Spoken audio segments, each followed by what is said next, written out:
If you needed one picture of contrast in this T20 World Cup, this match between England and Australia presented it.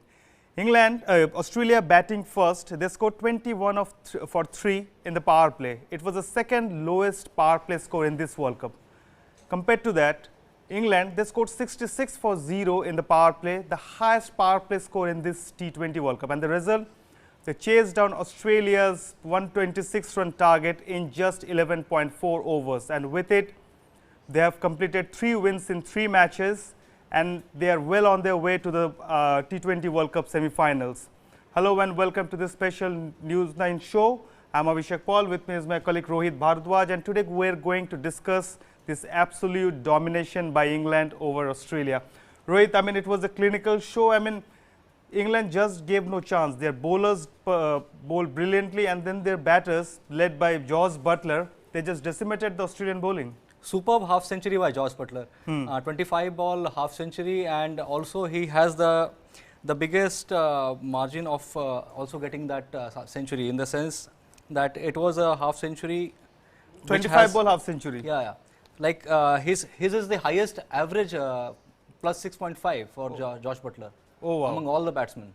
Oh, wow. So which is also a great stat to look forward to. Yeah, just to give our viewers a brief idea about what Jos Buttler did, you know, he scored 71 of just 32 balls, and he hit 5 sixes and 5 fours, and I mean, his strike rate was 221.88. I mean, it was massive. He scored the half century in just 25 balls, and it's the fastest half century in this World Cup. I mean, it was absolute domination.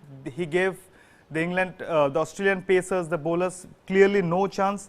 Obviously, chasing 126 was always going to be easy for England, right? I mean, with the kind of form that England is in. But nobody thought it would be such a cakewalk. Nobody thought. Yeah, I mean, Australia would have definitely posed some kind of challenge to them.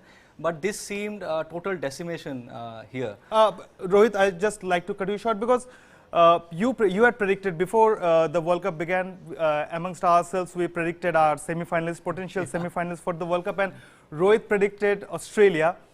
I have to bite my words here.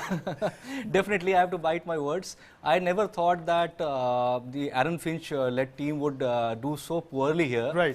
And today, Aaron Finch, in fact, if we speak of Aaron Finch, he had a brilliant knock today, 44 of 49 balls. I mean, had it not been for his knock, you know, Australia would have at least, I mean, reached 100 also, even a triple figure mark, right? Yeah, 3-figure mark. So definitely Finch was one of the key players for Australia today.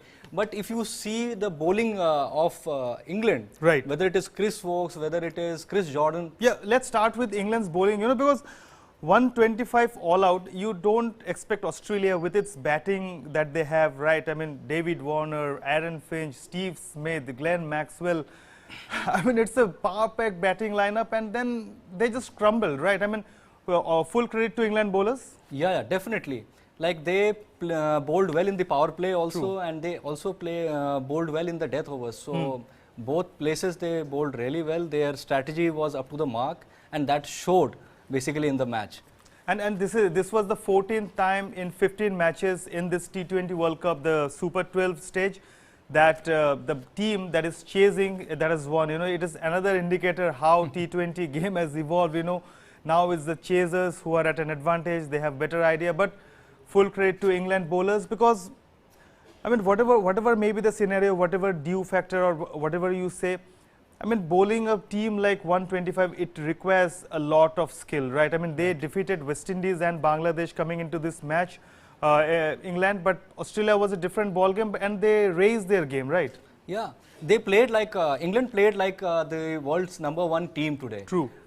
And Eoin Morgan, who actually happens to be the captain of Kolkata Knight Riders, like he, in the last 3 games, he seemed to be a very different captain here. True. He didn't look like the captain who was whose team was losing in the IPL.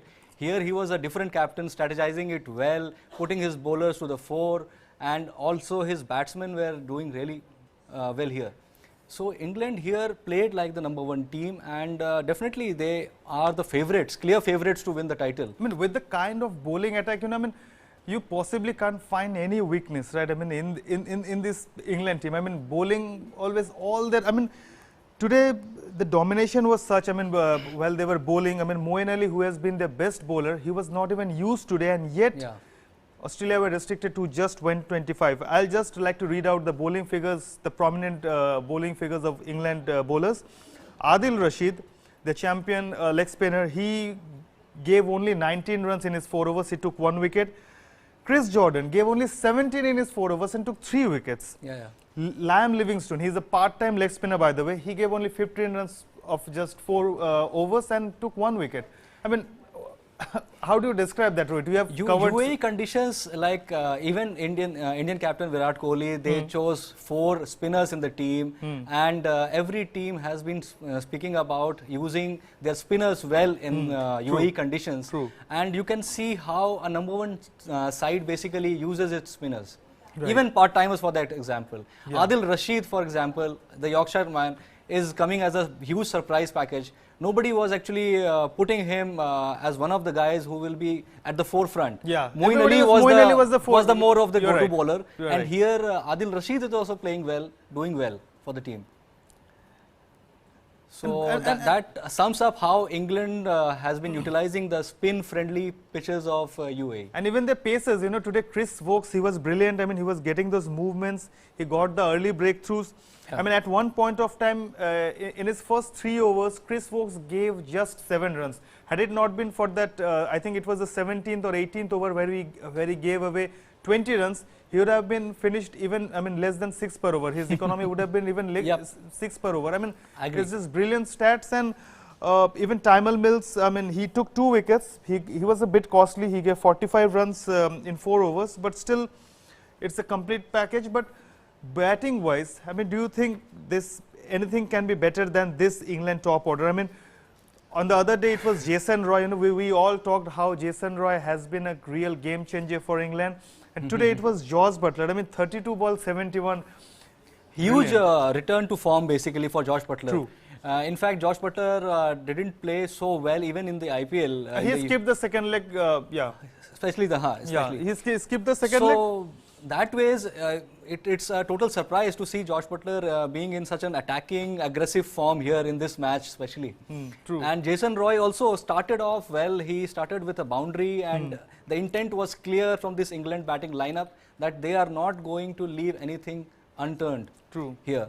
And that showed in the result of the match. And a quick word on Australia's bowling. Do you think the likes of, you expected more of the likes of Mitchell Starc, I mean, Pat Cummins, Joe Hazlewood, they're all like champion bowlers, right? I mean, though 125 agreed that it's not a big total, but still, I mean, a little fight. I mean, the other day, New Zealand, I mean, they were out for 134 against Pakistan, and yet they took the match till the at least 18th, 19th over. But that fight somehow was not on show today. I think it is also to do with the due conditions basically here. Right. The ball is slipping out of their hands, and to keep a good line and length in those conditions is definitely difficult, and that is one of the reasons why most of the teams are liking to chase down the thing rather than opting to bat first. Right. So that is one of the reasons why here the bowlers might not have done well, but obviously you need to question somebody like a Mitchell Starc, somebody like an